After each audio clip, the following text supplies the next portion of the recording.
Hello friends, welcome to my channel Learn English Grammar Easily. In this video, I will teach you positive and negative statement. Okay? कल ही हमने 12 tenses के basic structures जो होते हैं वो खत्म कर दिए. ठीक है, आप सिर्फ 12 स्ट्रक्चर्स को याद रखिए. बाकी का जो टेंसेस का वर्क होता है ना, मैं बिना फॉर्मूले के आपको परफेक्ट बना दूंगी. ठीक है, देखिए सबसे पहले हमारा टेंस कौन सा है? प्रेजेंट सिंपल टेंस है. ठीक है, हमारा प्रेजेंट सिंपल टेंस में मेन वर्ब कौन से फॉर्म में होता है? V1 फॉर्म में होता है. Next, in present simple tense there are 2 helping verbs. कितने हेल्पिंग वर्ब्स होते हैं प्रेजेंट सिंपल टेंस के अंदर? 2 हेल्पिंग वर्ब होते हैं. और वो कौन से डू और डज. ठीक है, हम डज का इस्तेमाल किसके साथ करते हैं? ही, शी, इट, इनके साथ यूज करते हैं. और डू का इस्तेमाल किसके साथ यूज करते हैं? आई, यू, वी, दे, ये सभी सब्जेक्ट के साथ इस्तेमाल करते हैं. ठीक है, अभी जो है मैं आपको प्रेजेंट सिंपल टेंस के एग्जांपल्स डिटेल में समझाऊंगी. ठीक है,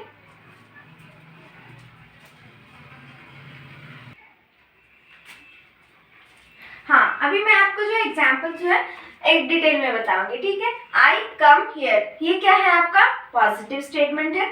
और ये क्या है? I do not come here, ये क्या है? आपका नेगेटिव स्टेटमेंट है. ठीक है, हम नॉट क्या रिप्रेजेंट करता है? हमें नॉट जो है हमें नेगेटिव को रिप्रेजेंट करता है. जैसे कि हिंदी में हम बोलते हैं ना नहीं, वैसे इंग्लिश में हम बोलते हैं नॉट. ठीक है, आपको ये पता है ना कैसे बनाना है पॉजिटिव स्टेटमेंट? स्ट्रक्चर के through. Subject plus main verb. Main verb की कौन सी फॉर्म है? V1 फॉर्म ऑब्जेक्ट है. ठीक है, देखिए नेगेटिव स्टेटमेंट बनाने के लिए बस आपको 2 चीजों का ध्यान रखना है. वो कौन सा है? एक हेल्पिंग वर्ब का ध्यान रखना है कि कौन सा हेल्पिंग वर्ब लेता है. दूसरा ध्यान रखना है आपको कि हमारा जो नॉट है ना वो कहाँ पे लगेगा. ठीक है, पहले मैंने अभी बताया ना आपको कि हेल्पिंग वर्ब आई कौन सा लेता है? डू हेल्पिंग वर्ब लेता है. ठीक है, और आपको बस एक ही डाउट है अभी नेक्स्ट वाला कौन सा है कि हम नॉट कहाँ पे लगाएं भाई. ठीक है, मैं आपको एक इजी वाली ट्रिक दूंगी कि नॉट जो है हेल्पिंग वर्ब और मेन वर्ब के बीच में आता है. समझ में आया कि जो नॉट होता है ना आपका, ये जो नॉट है आपका वो किसके बीच में आता है? हेल्पिंग वर्ब और मेन वर्ब के बीच में आता है. ठीक है, नेक्स्ट एग्जाम्पल हमारा यू गो देयर. ठीक है, ये कैसे बना है? स्ट्रक्चर के थ्रू. आपको पता है ये पॉजिटिव स्टेटमेंट है और नेगेटिव स्टेटमेंट के you do not go there. ठीक है, अब आपको क्या है मैंने बताया था यू कौन सा हेल्पिंग वर्ब लेता है? डू वाला हेल्पिंग वर्ब लेता है. ठीक है, और आपको बस एक ही डाउट है कि नॉट कहाँ पे लगता है?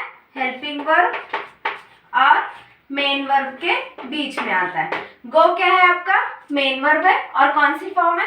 V1 फॉर्म है. डू क्या है? आपका हेल्पिंग वर्ब है.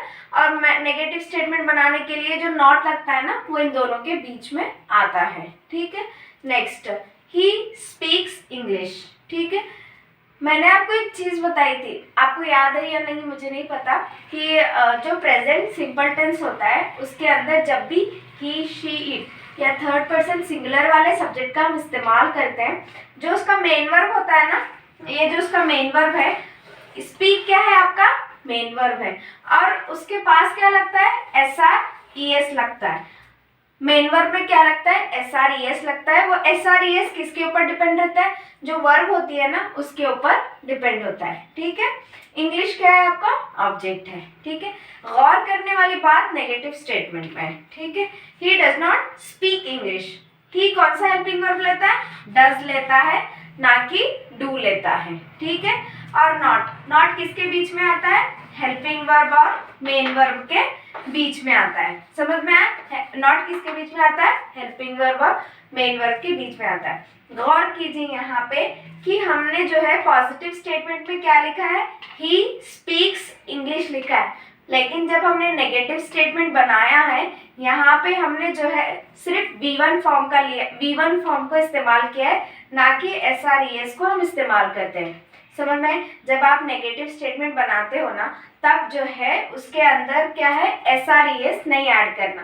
जो मेन वर्ब की ओरिजिनल फॉर्म होती है ना V1 फॉर्म, उसी को ही लिखना होता है. ठीक है, इंग्लिश क्या है? आपका ऑब्जेक्ट है. ठीक है, और क्या कीजिए आपको, मैंने वर्ब्स तो आपको पढ़ाया हुआ है, मेरी लिस्ट भी है, प्लेलिस्ट है, आप जाइए वहाँ पे वर्ब्स लीजिए और क्या कीजिए सब्जेक्ट्स को लीजिए, जैसे कि वी, दे, ये सब सब्जेक्ट्स को लीजिए और प्रैक्टिस कीजिए. ऐसे अगर आप प्रैक्टिस करेंगे ना तो आपकी इंग्लिश बहुत ही बेहतरीन हो जाएगी। ठीक है, thank you so much for watching my video. Please like, comment, subscribe and share my videos.